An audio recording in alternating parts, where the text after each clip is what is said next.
General Brock is dead. Americans hold the heights. Yo te roya y no te rega nunca.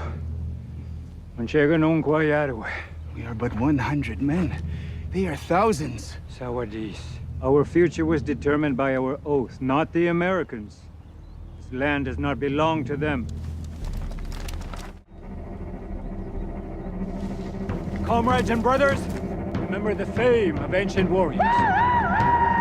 Let not their numbers frighten you. I know in my heart, before the sun falls behind these hills, our enemy will have fallen before you. Well, what can we hold them?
I'm tired.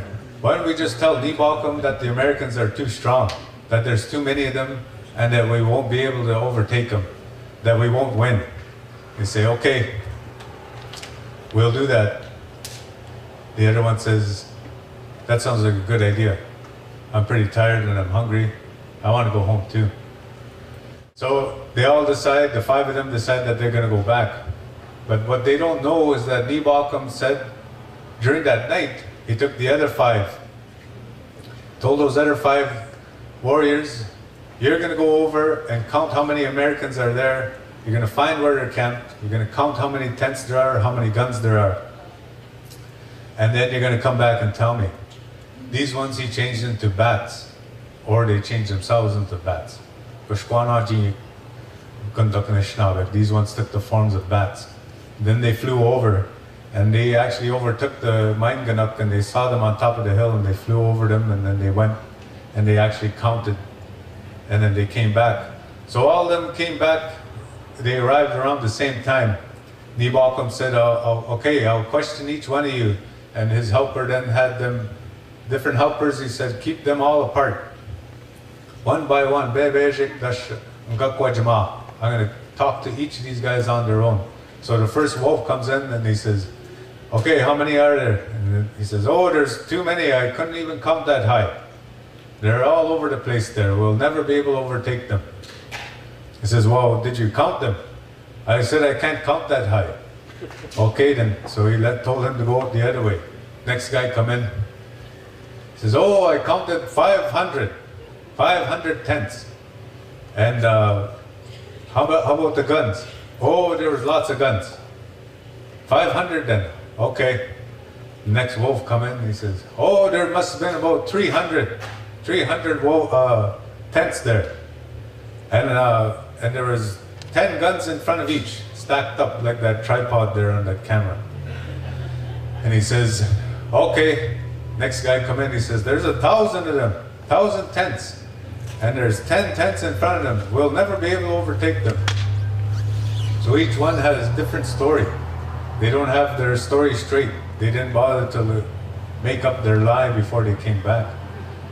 But then he gets to the first wolf, the first bat. The bat says there's 10 rows of tents by 15 columns. And in front of each, there's 10 guns stacked.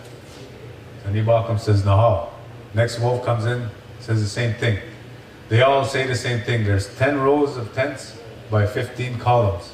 And in each front of each tent, there's 10. So he did the math and he knows how many there are. So Niibaakhom says, okay, we're going to head over there. So they all go there,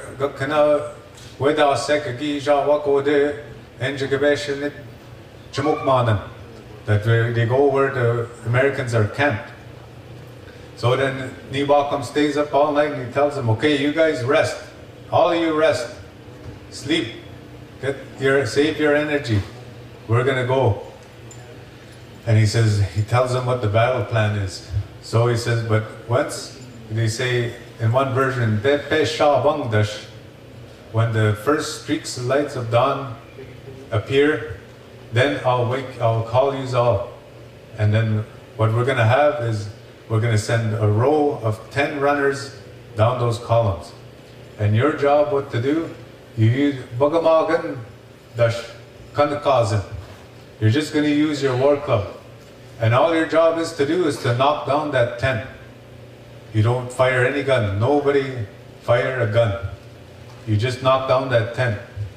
So send 10 runners to do that, and then we'll send another set of 10 runners to knock down these poles like this. That's all their job is, to knock down the poles. And then he says, now the next set of runners will come, and all you do with your war clubs, you just start banging heads when that Gosmo Negan falls on them, and you just start banging heads and just start killing. So that's what they did. They started killing all these guys. They ran over there, and then I'm getting the signal here. So I have to leave you hanging in suspense.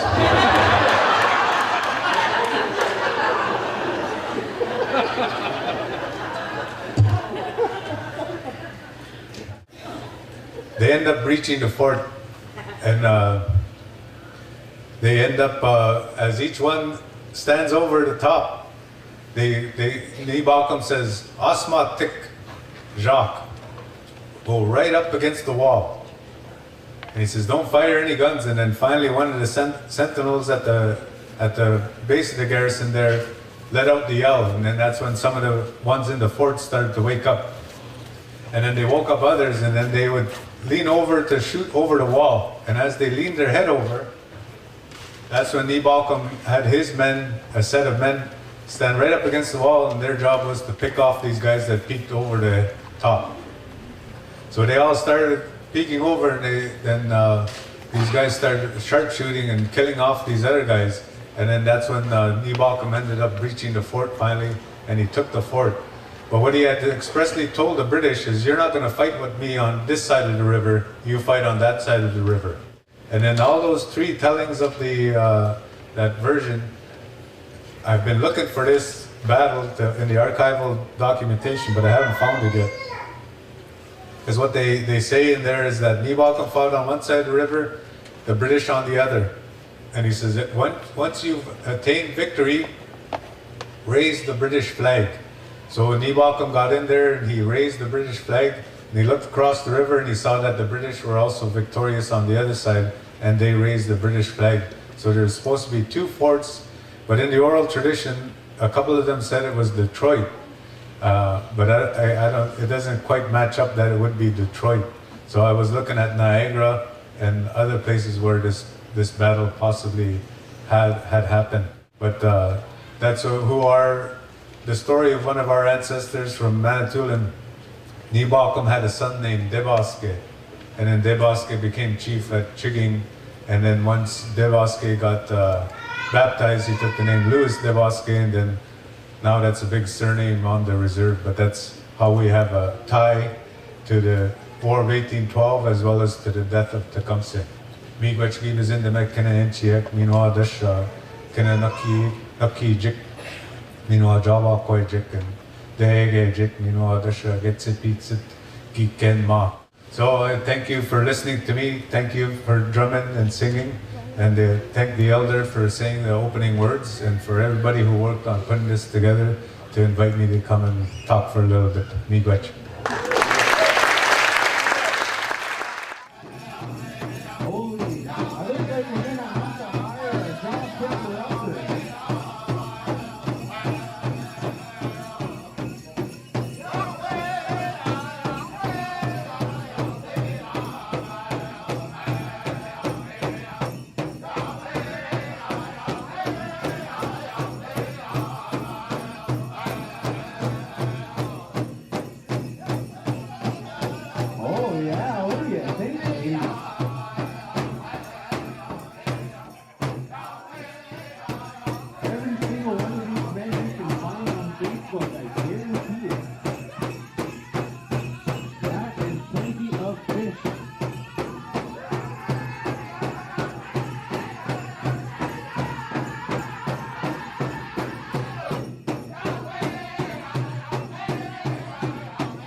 Our young dancer, Garrett, he's on Just Friends.